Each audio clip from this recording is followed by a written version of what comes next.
Hi guys, tech news 19కి స్వాగతం. నా పేరు శివ. మీరు చూస్తున్నారు Shiva tech and gaming. So guys, ఇవాళ టెక్ న్యూస్ చూసినట్లయితే ఫస్ట్ న్యూస్ మనకి వివో నుంచి వివో T3 అల్ట్రా మనకి సెప్టెంబర్ 12th అయితే ఇండియాలో అయితే లాంచ్ చేయబోతున్నారు. ఒకసారి మనం దీని ప్రైస్ అండ్ స్పెసిఫికేషన్ చూసుకున్నట్లయితే ఈ మొబైల్ మనకి మీడియాటెక్ డైమెన్సిటీ 9200 ప్లస్ ప్రాసెసర్తో, అలానే మనకి ఇందులో 6.7 inch AMOLED display, 120Hz refresh rate, అలానే మనకి 5500 mAh battery, 80 watt fast charging అయితే ఈ మొబైల్ అయితే తీసుకురాబోతున్నారు. అలానే మనకి ఇందులో చూసుకుంటే బ్యాక్ సైడ్ 50+8 మెగాపిక్సెల్ కెమెరాస్తో, అలానే ఫ్రంట్ సైడ్ 50 మెగాపిక్సెల్ కెమెరా అయితే తీసుకురాబోతున్నారు. సో మీరైతే ఈ front and back cameras use చేసి అప్ టు 4K 60 ఫ్రేమ్స్లో అయితే రికార్డ్ చేయొచ్చు. అలానే దీని ప్రైస్ చూసుకుంటే ఈ మొబైల్ మనకి అండర్ 33,000లో రావచ్చు అనేది ఇన్ఫర్మేషన్. నెక్స్ట్ న్యూస్ మనకి టెక్నో నుంచి. టెక్నో అయితే టెక్నో నోవా నియోన్ అయితే ఇండియాలో అయితే లాంచ్ చేసింది. ఒకసారి దీని ప్రైస్ అండ్ స్పెసిఫికేషన్ చూసుకున్నట్లయితే ఈ మొబైల్ మనకి మీడియాటెక్ డైమెన్సిటీ 6300 ప్రాసెసర్తో, అలానే మనకి 6.6 ఇంచ్ HD+ IPS LCD డిస్ప్లేతో, అలానే ఈ మొబైల్ మనకి 5000 mAh battery, 18 watt fast charging అయితే తీసుకొచ్చారు. ఒకసారి వీటి బ్యాక్ అండ్ ఫ్రంట్ కెమెరా చూసినట్లయితే మనకి ఫ్రంట్ కెమెరా 8 మెగాపిక్సెల్ తీసుకొచ్చారు. అలా మనకి అయితే బ్యాక్ కెమెరా ఉందో బ్యాక్ కెమెరా 108 మెగాపిక్సెల్ అయితే తీసుకొచ్చారు. ఈ మొబైల్ ప్రైస్ మనకి 14,000 అయితే పెట్టారు. మనకి ఇది సెప్టెంబర్ 14th నుంచి అయితే మనకి సేల్ కి అయితే వస్తుంది. అలానే మనకి సెప్టెంబర్ 16th చూసుకుంటే మనకి రియల్మీ నార్జో 70 టర్బో అయితే తీసుకొస్తున్నారు.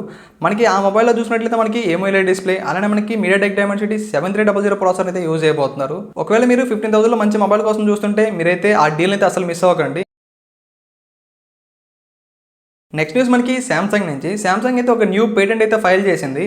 ఒకసారి ఈ పేటెంట్ చూసినట్లయితే మనకి ఇది చూడటానికి ఒక వైర్లెస్ ఛార్జర్ లాగా అయితే కనిపిస్తుంది. కాకపోతే ఇది మొబైల్స్కి అయితే కాదు, ఒక AR గ్లాసెస్ కోసం. మనకైతే తెలుసు శాంసంగ్ అయితే ఒక AR గ్లాసెస్ మీద అయితే వర్క్ చేస్తుందని. మోస్ట్లీ మనకి ఈ ఛార్జర్ అయితే దానికైతే యూజ్ చేయబోతున్నారు.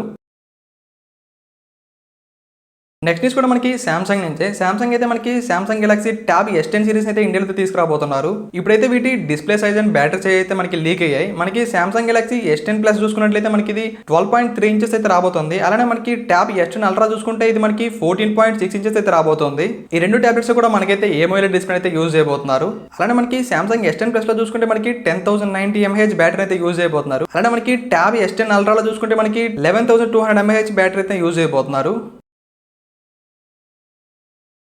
మనకి నెక్స్ట్ న్యూస్ చూసుకుంటే ఇంకొక 10 or 20 డేస్ అయితే మనకి బిగ్ బిలియన్ డేస్ అయితే స్టార్ట్ అవబోతున్నాయి. ఇప్పుడైతే వీటి సేల్ డేట్స్ అయితే లీక్ అయ్యాయి. ఇవి మనకి సెప్టెంబర్ 27 నుంచి అయితే స్టార్ట్ అవుతాయి. అలానే ఎవరైతే ప్లస్ మెంబర్స్ ఉంటారో వీళ్ళకైతే సెప్టెంబర్ 26 నుంచి అయితే స్టార్ట్ అవుతాయి. ఇవైతే అఫీషియల్ డేట్స్ అయితే కాదు, మనమైతే వెయిట్ చేయాలి అఫీషియల్ డేట్స్ కోసం.